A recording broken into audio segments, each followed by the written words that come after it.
नमस्कार मित्रांनो, ASW गुरुजीमध्ये आपले स्वागत। आज आपण सराव पेपर क्रमांक 34 यामधील चालू घडामोडी व सामान्य ज्ञान या घटकाचे विश्लेषण या व्हिडिओच्या माध्यमातून पाहत आहोत।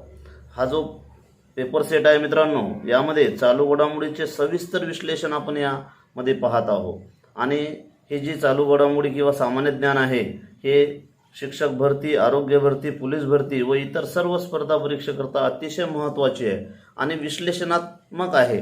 त्यामुळे एका प्रश्नाहून अनेक प्रश्न इथे निर्माण होतात आणि त्यामुळे आपण हे व्हिडिओ सविस्तर पहा आणि नोट करून घेत चला। व्हिडिओ आवडल्यास लाईक आणि शेअर करा आणि माझ्या चॅनलवर तुम्ही नवीन असाल तर चॅनलला सुद्धा सबस्क्राईब करून घ्या।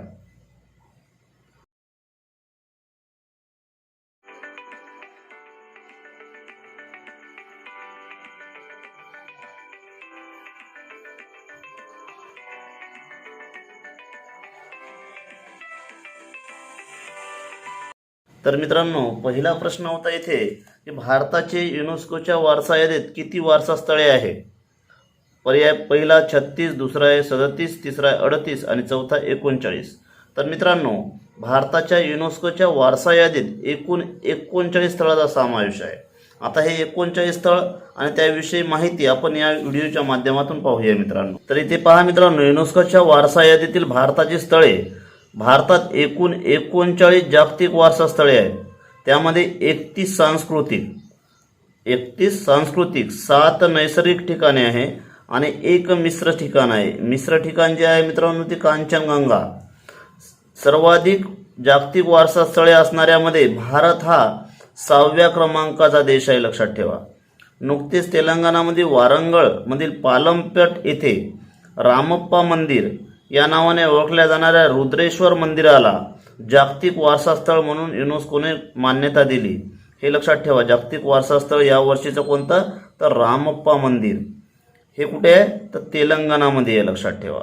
रामप्पा मंदिर हे 13व्या शतकातील मंदिर, मंदिराच्या वास्तुविशारदाच्या नावावरून रामप्पा मंदिर म्हणून ओळखले जाते।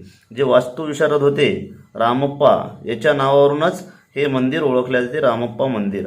आणि एकूण वारसा स्थळे किती आहे तर 39 आणि भारत किती स्थानावर आहे तर 6व्या स्थानावर। आणि एकूण वारसा स्थळे 39 मधील 31 सांस्कृतिक आहे, 7 नैसर्गिक आहे आणि एक मिश्र ठिकाण आहे मित्रांनो। तर हे लक्षात घ्या की युनेस्कोची वारसा यादी राहते आणि वारसा यादीमध्ये आपले जे स्थळ आहेत ते 39 आहेत आणि ही माहिती आपण लिहून घेत चला मित्रांनो। त्यानंतर दुसरा प्रश्न पाहूया, महाराष्ट्र पठारांची निर्मिती कशाने झाली। तर मित्रांनो, महाराष्ट्र पठाराविषयी आपण माहिती पाहूया। महाराष्ट्र प्रदेशाची निर्मिती ही ज्वालामुखीच्या उद्रेकामुळे झाली। सुमारे 70 दशलक्ष वर्षापूर्वी दख्खनच्या प्रदेशात भूपृष्ठावर प्रचंड भेग पडून भ्रंशमूलक उद्रेक झाला। हे लक्षात ठेवा की 70 दशलक्ष वर्षापूर्वी दख्खनच्या प्रदेशात भूपृष्ठावर प्रचंड भेग पडून भ्रंशमूलक उद्रेक झाला आणि लावारसाचे संचयन झाले। लावारसापासून महाराष्ट्र पठाराची निर्मिती झाली। लावारसापासून महाराष्ट्र पठाराची निर्मिती झाली म्हणून त्यास दख्खन लावा सुद्धा म्हणतात। दख्खन लावा या नावाने महाराष्ट्र पठार ओळखले जाते मित्रांनो। म्हणून लक्षात ठेवा की महाराष्ट्र पठाराची निर्मिती कशाने झाली तर भ्रंशमूलक उद्रेकाने। पर्याय क्रमांक 4 उत्तर। नेहमी प्रश्न येते मित्रांनो, त्यामुळे आपण अशा बाबी नोट करून घेत चला। त्यानंतर तिसरा प्रश्न पहा, वन्यजीव संरक्षण कायदा कधी संमत केला। 1970, 1972, 1976, 1980। तर मित्रांनो, वन्यजीव संरक्षण कायदा 1972ला संमत केला गेला। 1972 वन्यजीव संरक्षण कायदा 1972 आणि जल प्रदूषण प्रतिबंध आणि नियंत्रण कायदा 1974। जल कायदा कधीचा आहे 1974चा, वन्यजीव 1972, वन संवर्धन कायदा हे 1980चा आहे आणि हवा प्रदूषण व प्रतिबंध आणि नियंत्रण हे 1981चं आहे आणि पर्यावरण संरक्षण कायदा हे 1986चं आहे। आता इथे जे आहे तर हे लक्षात घ्या की प्रत्येक कायदे आहेत हे एका ठिकाणी लिहून घेत चला, कारण लक्षात ठेवा वन कायदा नेहमी विचारतात, पर्यावरण संरक्षण कायदा सुद्धा नेहमी विचारतात आणि वन्यजीव संरक्षण कायदा 1972, जल प्रदूषण व प्रतिबंध नियंत्रण कायदा 1974, वन संवर्धन कायदा 1980, हवा प्रदूषण कायदा 1981 आणि पर्यावरण संरक्षण कायदा 1986 असे हे क्रम आहेत आणि हे नोट घेऊ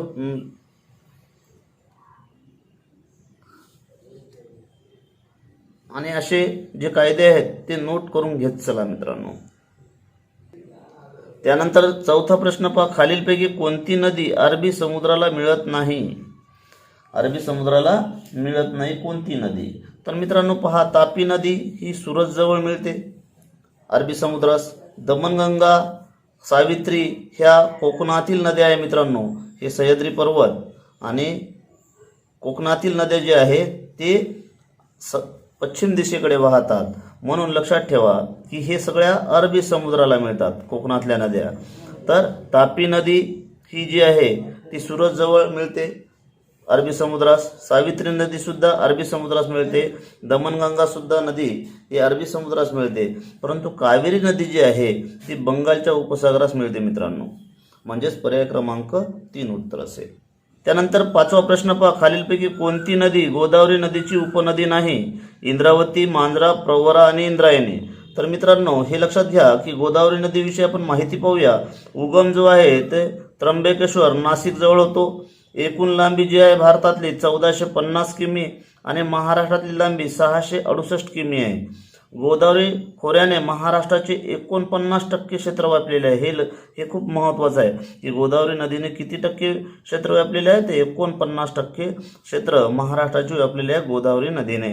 गोदावरीच्या उपनद्या ज्या आहेत ते मांजरा, प्रवरा, इंद्रावती. इंद्रावती जे आहे ते महाराष्ट्राच्या पूर्व भागातून गोदावरी नदीस मिळते. वैनगंगा, वर्धा आणि प्राणिता ह्या सर्व नद्या विदर्भातील नद्या आहेत मित्रांनो. तर इंद्रावती, वैनगंगा, वर्धा आणि प्राणिता हे नद्या विदर्भातील आहे. हे महत्त्वाचं आहे. आणि हे कोणाच्या उपनद्या आहेत? तर गोदावरी नदीच्या उपनद्या आहे. तर इथे पहा, तर इंद्रावती, मांजरा, प्रवरा की इंद्रायणी. तर गोदावरीची उपनदी नाही. तर गोदावरीची उपनदी कोणती नाही? तर इंद्रायणी ही नदी गोदावरीची उपनदी नाही. त्यानंतर 6वा प्रश्न पहा, पानशेत धरण कोणत्या नदीवर आहे? अंबी, मुठा, मुळशी, नीरा. तर मित्रांनो पानशेत धरण पहा, अंबी या मुठेच्या उपनदीवर पानशेत धरण बांधण्यात आलेले आहे. कोणत्या नदीवर आहे? तर अंबी नदीवर पानशेत धरण बांधण्यात आलेले आहे. आणि कोणाची उपनदी आहे? तर मुठा. 12 जुलै 1961ला पानशेत धरण फुटले होते. 1961ला पानशेत धरण फुटले होते. हे सुद्धा महत्त्वाचं आहे की प्रश्न आलेला आहे की पानशेत धरण कधी फुटले होते? तर 1961ला. या धरणाच्या जलाशयाला तानाजी सागर सुद्धा म्हणतात. हे लक्षात ठेवा की या पानशेत धरणाच्या जलाशयाला काय म्हणतात? तानाजी सागर असे म्हणतात. तर पानशेत धरण कोणत्या नदीवर आहे? तर अंबी नदीवर. पर्याय क्रमांक 1 उत्तर. त्यानंतर 7वा प्रश्न पहा, खालीलपैकी कोणते अभयारण्य गव्यासाठी प्रसिद्ध आहे? गव्यासाठी विचारले. कर्नाळ अभयारण्य, सागरेश्वर अभयारण्य, राधानगरी अभयारण्य, टिपेश्वर अभयारण्य. तर मित्रांनो इथे पहा, राधानगरी अभयारण्य जे आहे ते गव्यासाठी प्रसिद्ध आहे. कोणत्यासाठी प्रसिद्ध आहे? गव्यासाठी प्रसिद्ध आहे. राज्यातील पहिले अभयारण्य. माळढोक पक्षी अभयारण्य जे आहे ते महाराष्ट्रातील सर्वात मोठे अभयारण्य. कर्नाळा अभयारण्य जे आहे ते रायगड जिल्ह्यात आहे. कुठे आहे? हे रायगड जिल्ह्यात आहे. त्यानंतर टिपेश्वर अभयारण्य जे आहे ते यवतमाळ जिल्ह्यात आहे. आणि सागरेश्वर जे अभयारण्य आहे ते सांगली जिल्ह्यात आहे. तर हे नेहमी असे प्रश्नसुद्धा विचारतात की अभयारण्य आणि जिल्हे यांचा क्रम लावा. तर लक्षात ठेवा की कर्नाळा अभयारण्य कुठे आहे? तर रायगड. आणि नरनाळा जर म्हणलं तर अकोला. लक्षात ठेवा. सागरेश्वर जे आहे ते सांगली. राधानगरी जे आहे ते कोल्हापूर. कुठे आहे? कोल्हापूर. आणि टिपेश्वर अभयारण्य यवतमाळ जिल्ह्यात आहे.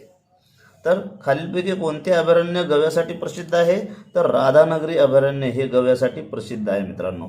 पर्याय क्रमांक 3 उत्तर आहे.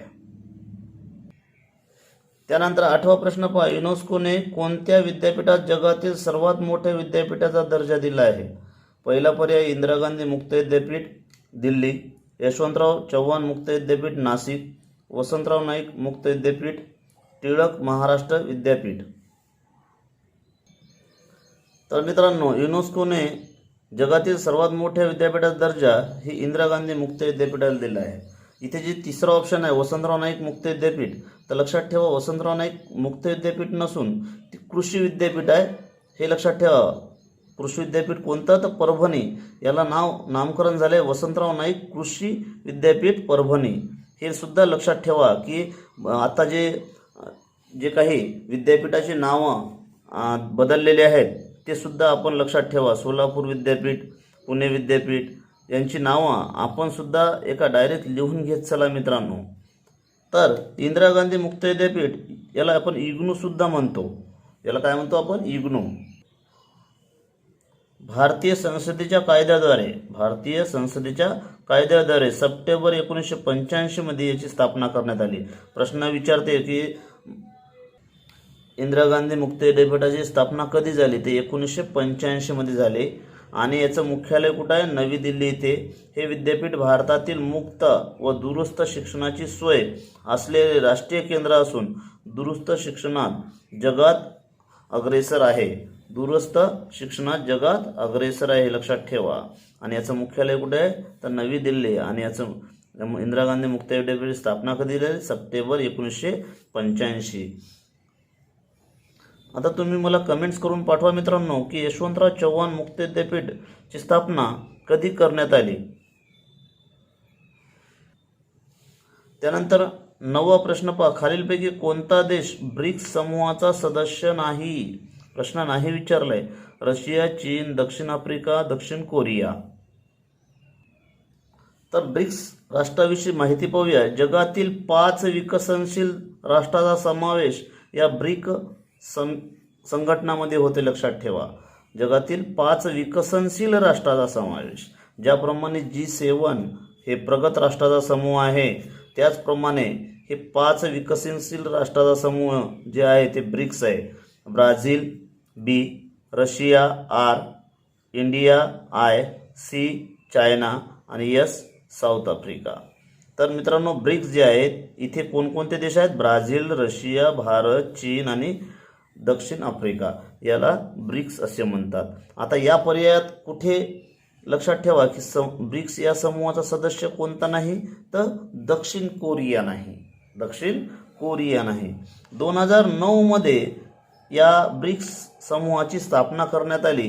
2010 मध्ये दक्षिण आफ्रिकेचा समावेश यामध्ये करण्यात आला. लक्षात ठेवा, 2009 मध्ये जे फाउंडर सदस्य होते त्यामध्ये दक्षिण आफ्रिका हा राष्ट्र नव्हता. तर 2010 मध्ये दक्षिण आफ्रिकेचा यामध्ये समावेश करण्यात आला. आणि ब्रिक्स बँक सुद्धा आहे मित्रांनो, त्याचं मुख्यालय आहे शांघाय, चीन. आणि 2021 मध्ये ब्रिक्स संमेलन जे आहे ते नवी दिल्ली येथे आहे, भारत. आणि 2020 मध्ये जे संमेलन होतं ब्रिक्सचं ते सेंट पीटर्सबर्ग रशियामध्ये होतं, परंतु कोरोनाच्या प्रादुर्भावामुळे हे स्थगित करण्यात आले. लक्षात ठेवा. तर अशा पद्धतीने इथे ब्रिक्स राष्ट्राची आपण माहिती पाहिलेली आहे. आणि मग खालीलपैकी कोणता देश ब्रिक्स समूहाचा सदस्य नाही, तर दक्षिण कोरिया. ही माहिती सविस्तर लिहून घेत चला मित्रांनो, कारण सविस्तर लिहिल्यानंतरच आपल्याला सगळ्या कन्सेप्ट क्लिअर होतात.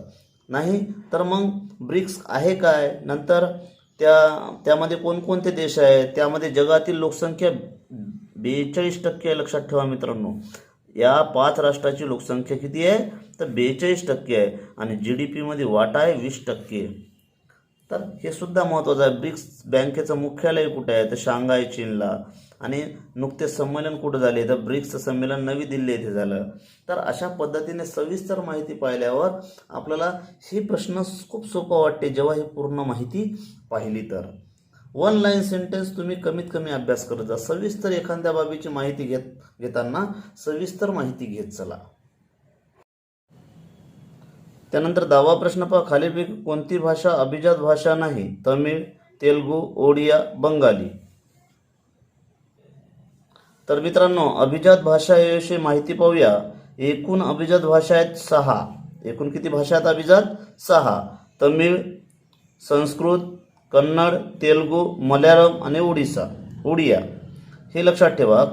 हे लक्षात कसं ठेवायचं, तस ते कमडी.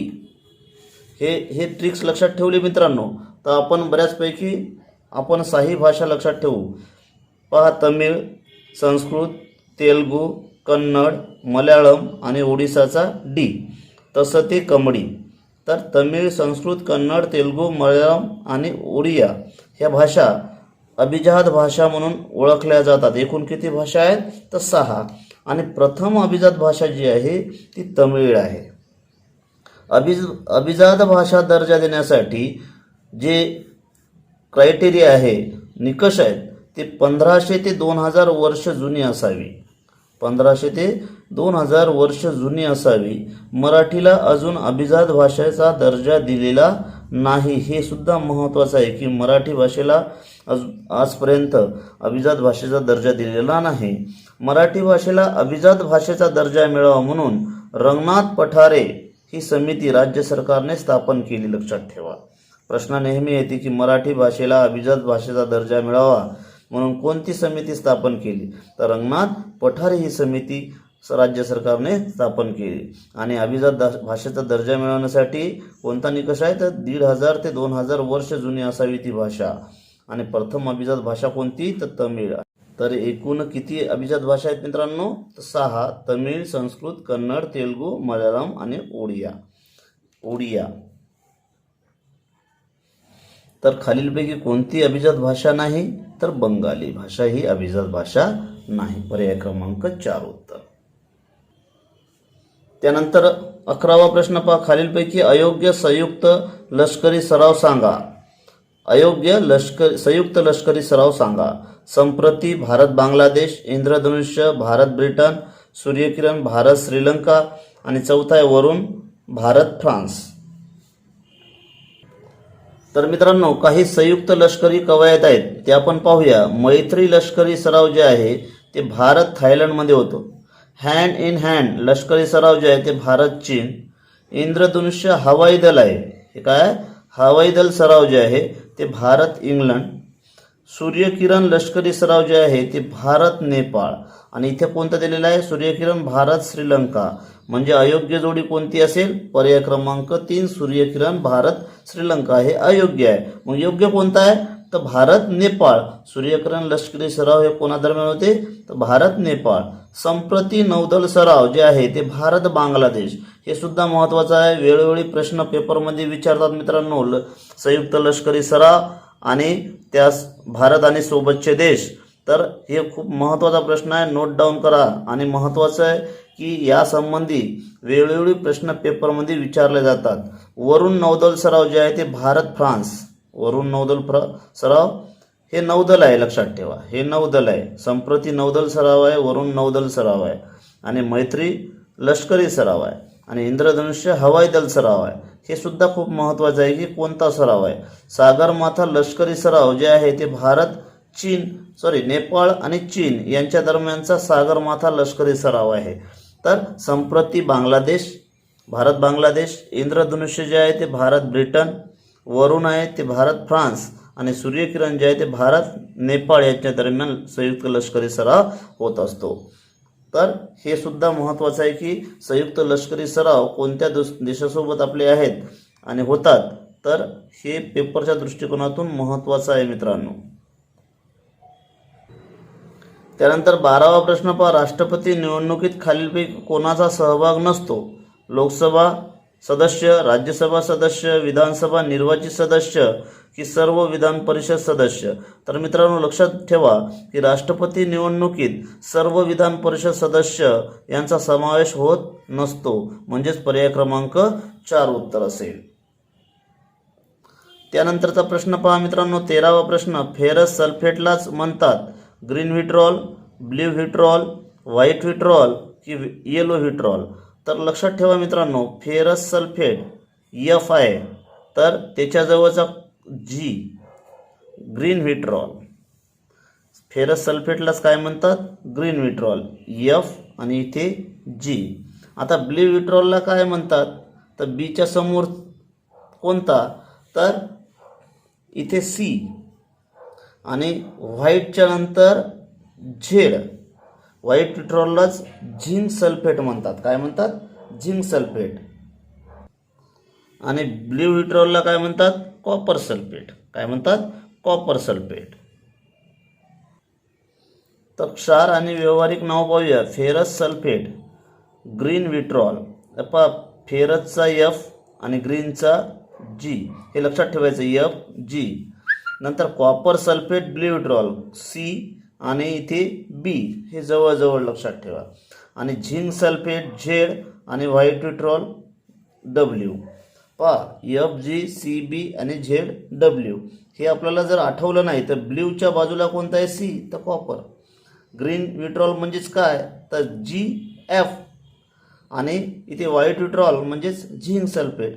तर हे लक्षात ठेवा, फेरस सल्फेटलाच हिराकस म्हणतात आणि कॉपर सल्फेटला मोरचूद म्हणतात.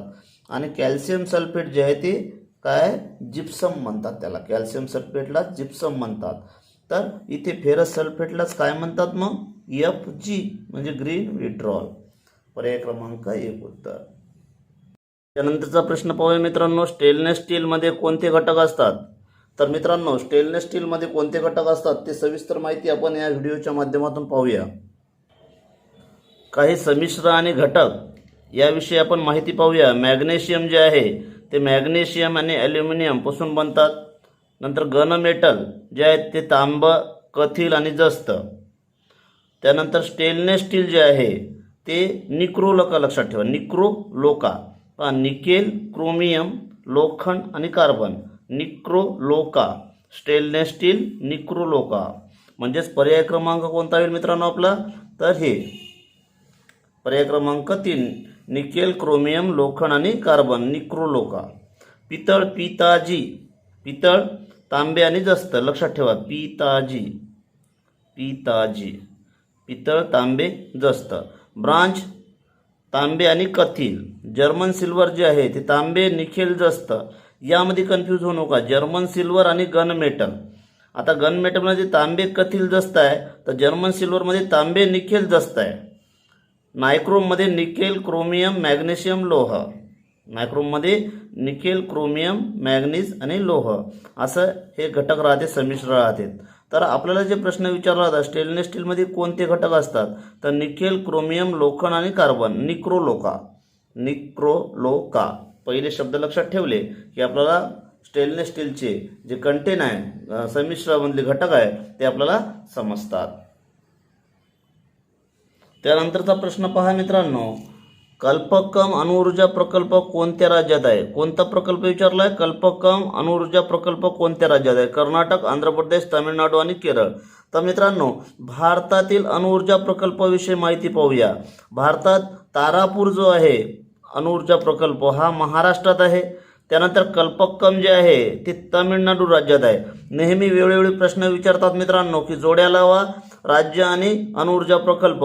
त्यामुळे त्या दृष्टिकोनातून हे महत्त्वाचं आहे. 6 अणुऊर्जा प्रकल्प आहेत. त्यामध्ये काकरापारा जे आहे ते गुजरातमध्ये आहे, नरोरा जे आहे ते उत्तर प्रदेशमध्ये आहे, आणि रावतभट्टा जे आहे ते राजस्थान, आणि कैगा जे आहे ते कर्नाटक. तर वेळोवेळी प्रश्न विचारते. तारापूर, कल्पक्कम, काकरापार, नरोरा, रावतभट्टा आणि कैगा याविषयी आपण माहिती संग्रहित करून ठेवा मित्रांनो. आणि एकदा भारताच्या नकाशामध्ये हे स्थान कुठे आहे ते सुद्धा एकदा पाहून घ्या. एकदा तुम्ही पाहून घेतल्यानंतर नकाशा वाचन खूप महत्त्वाचं असते. नकाशा वाचन म्हणजे नरोरा कुठे आहे, उत्तर प्रदेशमध्ये नेमकं कुठे आहे, कल्पक्कम तामिळनाडूमध्ये नेमकं कुठं आहे, हे जर आपल्याला स्थान लक्षात आलं तर हे लक्षात ठेवा की आपल्याला पटकन लक्षात येते की कल्पक्कम कुठे आहे, रावतभट्टा कुठं आहे. तर मित्रांनो, हे पाठ करण्याची गरज नसून आपण नकाशाच्या वाचनाच्या माध्यमात सुद्धा हे अणुऊर्जा प्रकल्प लक्षात ठेवू शकतो. त्यानंतर 16वा प्रश्न पहा. प्रसिद्ध क्योटो करार जो 1997 मध्ये झाला होता तो कशासाठी आहे? प्रदूषण, ग्लोबल वॉर्मिंग, शस्त्रास्त्र विक्री, लोकसंख्या धोरण. तर मित्रांनो, अतिशय महत्त्वाचा करार 1997 झालेला तो ग्लोबल वॉर्मिंग संदर्भातला आहे. आणि याविषयी मी सविस्तर माहिती पुढील व्हिडिओमध्ये टाकणार आहे मित्रांनो. कारण क्योटो करार आणि वसुंधरा परिषद, पॅरिस करार या संदर्भात आपण वेळोवेळी माहिती घेत जा, कारण हे करार खूप महत्त्वाचे आहेत. त्यानंतर 17वा प्रश्न पहा. खालीलपैकी कोणत्या संघटनेला मुख्यालय नाही? पहिला पर्याय राष्ट्रकुल परिषद, दुसरा G7, तिसरा रेड क्रॉस आणि चौथा ॲम्नेस्टी इंटरनॅशनल. तर मित्रांनो इथे लक्षात ठेवा की G7 जी परिषद असते किंवा संघटना आहे त्याचं मुख्यालय नाही, म्हणजेच पर्याय क्रमांक 2 उत्तर आहे. त्यानंतरचा महत्त्वाचा प्रश्न आहे ईडीचा फुल फॉर्म काय. कारण सध्या आपण ईडी हा शब्द खूप ऐकत आहोत, तर त्याचा फुल फॉर्म काय, तर हे सुद्धा आपल्याला माहीत असायला पाहिजे. एखाद्या वेळेस असा सुद्धा प्रश्न विचारू शकतात, त्यामुळे अतिशय महत्त्वपूर्ण प्रश्न आहे मित्रांनो हा. तर ईडी विषयी माहिती पाहूया. प्रवर्तन निदेशालय म्हणजे एन्फोर्समेंट डायरेक्टोरेट असा याचा फुल फॉर्म आहे ईडी. आर्थिक घोटाळे अथवा पैशाचा गैरव्यवहार यांचा तपास करणे हे ईडीचे काम आहे. प्रश्न येते की ईडीचे काम कोणते, तर आर्थिक घोटाळे अथवा पैशाचा गैरव्यवहार यांचा तपास करणे हे ईडीचे काम आहे. आणि हे कोणत्या मंत्रालयाच्या अधिकारात येते, तर केंद्र सरकारच्या महसूल विभाग आणि अर्थ मंत्रालय यांच्या अंतर्गत ईडीचे काम चालते मित्रांनो, हे लक्षात ठेवा. तर ईडीचा लॉंग फॉर्म आपल्याला माहीत पाहिजेत. प्रवर्तन निदेशालय म्हणजे एन्फोर्समेंट डायरेक्टोरेट हे त्याचं फुल फॉर्म आहे ईडी. त्यानंतर 19वा प्रश्न पहा. आतापर्यंत किती वेळा ऑलिम्पिक स्पर्धा रद्द करण्यात आल्या, 2, 3, 1 आणि 4. तर मित्रांनो आतापर्यंत ऑलिम्पिक स्पर्धा जी आहे ते 3 वेळेस रद्द करण्यात आले आहे. आता ते 3 वेळेस कोणकोणत्या ते सविस्तर माहिती पाहूया. ऑलिम्पिक स्पर्धा रद्द कधी कधी करण्यात आल्या ती माहिती आपण या व्हिडिओच्या माध्यमातून पाहणार आहोत मित्रांनो. 1896 मध्ये सर्वप्रथम ऑलिम्पिक स्पर्धा अथेन्स ग्रीसमध्ये भरण्यात आल्या होत्या. आणि ऑलिम्पिक स्पर्धा ह्या दर 4 वर्षांनी होत असतात. संकल्पना जी होती ती बॅरन पियर कुबार्टिन यांची होती, लक्षात ठेवा. आणि ऑलिम्पिक स्पर्धा कधी रद्द करण्यात आल्या हे का महत्त्वाचं यावर्षी, तर बऱ्याच जणाला काय वाटते की 2020च्या ऑलिम्पिक स्पर्धा रद्द झाल्या. तर लक्षात ठेवा मित्रांनो 2020च्या टोकियो ऑलिम्पिक स्पर्धा ह्या रद्द झाल्या नसून 1 वर्ष पुढे ढकलण्यात आले आहे, हे रद्द झाल्या नाही. तर त्याच अनुषंगानं हा प्रश्न उपस्थित झाला. म्हणून 1916ला पहिले महायुद्ध 1914 ते 1919 या दरम्यान झाले. तर पहिल्या महायुद्धाच्या दरम्यान 1916ला जे ऑलिम्पिक स्पर्धा होत्या ते रद्द झाल्या होत्या. आणि 1939 ते 1945 या दरम्यान दुसरं महायुद्ध झालं मित्रांनो. तर हे लक्षात ठेवा 1940 आणि 1944 मध्ये जे ऑलिम्पिक स्पर्धा होत होत्या ते सुद्धा दुसऱ्या महायुद्धामुळे रद्द करण्यात आल्या. परंतु 2020ची जी टोकियो ऑलिम्पिक स्पर्धा आहे ती रद्द झाली नसून 1 वर्ष पुढे ढकलण्यात आलेली आहे. त्यामुळे फक्त 3 ऑलिम्पिक स्पर्धा ह्या रद्द झालेल्या आहेत. ह्या टोकियो ऑलिम्पिकच्या विषयानं हा प्रश्न महत्त्वाचा आहे. त्यानंतर 20वा प्रश्न पहा. आतापर्यंत भारताने ऑलिम्पिक स्पर्धेमध्ये किती पदके मिळवली आहे, 24, 26, 28, 30. तर मित्रांनो आजपर्यंत भारताला ऑलिम्पिक स्पर्धेत 9 सुवर्ण, 7 रौप्य पदक आणि 12 कांस्य पदक अशी एकूण 28 पदके ऑलिम्पिक स्पर्धेत मिळवलेली आहे. 8 क्रीडा प्रकारात मिळून ही दिलेली आहे मित्रांनो, लक्षात ठेवा 8 क्रीडा प्रकारात. भारताला हॉकी सांघिक खेळाने 8 सुवर्ण, 1 रौप्य आणि 2 कांस्य पदक मिळवून दिले. हे लक्षात ठेवा की 11 जे पदक आहेत ते हॉकी संघाच्या कामगिरीमुळे मिळालेले आहे मित्रांनो. हॉकी सांघिक खेळाने 8 सुवर्ण, 1 रौप्य आणि 2 कांस्य पदक. आणि वैयक्तिक स्पर्धेत एकमेव सुवर्ण जे आहे पदक ते अभिनव बिंद्रा 2008च्या बीजिंग ऑलिम्पिकमध्ये मिळालेलं आहे मित्रांनो. एकमेव सुवर्ण पदक जे आहे वैयक्तिक ते लक्षात ठेवा अभिनव बिंद्रा यांनी मिळवून दिलं होतं आपल्याला बीजिंग 2008 मध्ये. तर याविषयी जे व्हिडिओ आहे मित्रांनो ते उद्या सविस्तर ऑलिम्पिक विषयी व्हिडिओ टाकणार आहोत, तो आवर्जून पहा. कारण तो व्हिडिओ पाहिल्यानंतर ऑलिम्पिक विषयी जे काही प्रश्न आहेत त्याचे प्रश्नाचे उत्तर तुम्हाला मिळून जातील. त्यानंतर 21वा प्रश्न पहा. T20 वर्ल्ड कप आतापर्यंत कोणत्या देशाने 2 वेळा T20 वर्ल्ड कप जिंकला आहे, वेस्ट इंडिज, पाकिस्तान, इंग्लंड आणि न्यूझीलंड. हे प्रश्न या दृष्टिकोनातून महत्त्वाचा आहे की यावर्षी T20 वर्ल्ड कप होणार आहे आणि तो कुठं होणार आहे, तर दुबई आणि ओमानमध्ये होणार आहे. त्याच दृष्टिकोनातून हा प्रश्न विचारला जाऊ शकतो की 2 वेळा T20 वर्ल्ड कप जिंकणारा देश कोणता. तर T20 वर्ल्ड कप 2021 ऑक्टोबरमध्ये होणाऱ्या T20 वर्ल्ड कप 2021 स्पर्धा ही दुबई आणि ओमानमध्ये होणार आहे. त्यापूर्वी ते भारतात होणार होत्या. लक्षात ठेवा, हे जे आहे स्पर्धा हे भारतात होणार होत्या, परंतु ICCनं दुबई आणि ओमानमध्ये घेण्याचं ठरवलेलं आहे. पहिला T20 वर्ल्ड कप विजेता कोण होता, तर भारत 2007ला पाकिस्तानला नमवून आपण विजेता झालो होतो. लक्षात ठेवा, T20 world cup. West Indies संघाने आतापर्यंत 2 वेळा T20 वर्ल्ड कप जिंकला आहे मित्रांनो. 2012चा आणि 2016मध्ये 2 वेळेस वेस्ट इंडिज संघाने T20 वर्ल्ड कप जिंकलेला आहे. 2009चा पाकिस्तान, 2010ला इंग्लंड आणि 2014ला श्रीलंका या देशाने T20 वर्ल्ड कप जिंकला आहे. यामध्ये लक्षात ठेवा की ऑस्ट्रेलिया संघानं अजूनही T20 वर्ल्ड कप जिंकलेला नाही. हे सुद्धा महत्त्वाचं आहे. तर मित्रांनो, अशा पद्धतीने जो प्रश्न आहे की आतापर्यंत कोणत्या देशाने 2 वेळा T20 वर्ल्ड कप जिंकला आहे, तर वेस्ट इंडिज संघाने 2 वेळेस T20 वर्ल्ड कप जिंकलेला आहे. त्यानंतर नुकतेच कोणत्या देशात जगातील सर्वात वेगवान मॅग्लेव गाडीचे अनावरण करण्यात आले आहे. जपान, दक्षिण कोरिया, सिंगापूर, चीन. तर मित्रांनो, चीन या देशाने जगातील सर्वात वेगवान मॅग्लेव गाडीचे अनावरण करण्यात आलेले आहे. चीन या देशात. पर्याय क्रमांक 4 उत्तर आहे. त्यानंतर 23वा प्रश्न पहा, महत्त्वाचा प्रश्न आहे. 23 जुलै 2021ला ऑलिम्पिकला सुरुवात झाली, त्यामध्ये भारताचे ध्वजधारक कोण होते. ओपनिंग सेरेमनीमध्ये भारताचे ध्वजधारक कोण होते. अतिशय महत्त्वाचा प्रश्न आहे मित्रांनो. आणि समरोपीयमध्ये कोण राहणार हे सुद्धा महत्त्वाचं आहे. तर ध्वजधारक कोण होते ओपनिंग सेरेमनीमध्ये. दीपिका कुमारी, द्युती चंद, मेरी कोम, मनप्रीत सिंग, उदयन माने, मेरी कोम की PV सिंधू की मनप्रीत सिंग. तर मित्रांनो, यामध्ये जे ओपनिंग सेरेमनीमध्ये ध्वजधारक जे होते ते मेरी कोम आणि मनप्रीत सिंग. तर मित्रांनो, टोकियो ऑलिम्पिक ध्वजधारक आपण माहिती पाहूया. 23 जुलै 2021 पासून सुरू झालेल्या स्पर्धेत ऑलिम्पिक इतिहासामध्ये पहिली वेळ उद्घाटन समारोहास 2 ध्वजधारक प्रतिनिधी करणार. स्त्री पुरुष समानताचा वापर या ऑलिम्पिकमध्ये पहिल्यांदा केला गेला. आणि भारतीय ध्वजधारक जे आहे ते मेरी कोम, जे बॉक्सिंगशी कनेक्टेड आहे. प्रश्न विचारतात की मेरी कोम कोणत्या खेळाशी संबंधित आहे, तर बॉक्सिंग. आणि मनप्रीत सिंग हे हॉकी संघाचे कर्णधार आहेत. लक्षात ठेवा मित्रांनो, हे दोघं भारताचे ध्वजधारक होते ओपनिंग सेरेमनीला. आणि भारतीय ऑलिम्पिक इतिहासामध्ये मेरी कोम ही तिसरी महिला आहे की जी ध्वजधारक असणार आहे. हे खूप महत्त्वाचा प्रश्न आहे की मेरी कोम ही तिसरी महिला आहे की भारताची ध्वजधारक आहे.